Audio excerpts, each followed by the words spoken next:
அரசியலமைப்பின் கீழ் ஒரு சில அடிப்படை உரிமைகளை தவிர மற்ற அடிப்படை உரிமைகளை எப்பொழுது நிறுத்தி வைக்கப்படும்?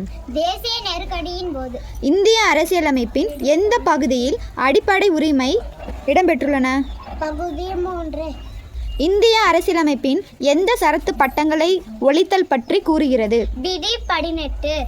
கல்வி உரிமை சட்டத்தின்படி குழந்தைகளில் எந்த வயது உட்பட்டவர்களுக்கு கட்டாய மற்றும் இலவச கல்வி வழங்கப்படும்? 6 முதல் 14 வயது வரை. அடிப்படை உரிமை சட்ட உரிமைக்காக மாற்றப்பட்டது. சொத்து உரிமை. அரசியலமைப்பு விதி 14 முதல் 18 வரை விளங்குவது? சமத்துவ உரிமை. இந்திய அரசியலமைப்பின் எந்த சரத்து தீண்டாமை ஒழிப்பு பற்றி குறிப்பிடுகிறது? 17 சரத். இந்திய உச்சநீதிமன்றம் மூலம் இந்திய குடிமகளுக்கு அரசமைப்பு சட்ட பரிகாரம் பெறுவதற்கு வழிவகை செய்கின்றது. அரசியலமைப்பு சட்டப்பிரிவு 32.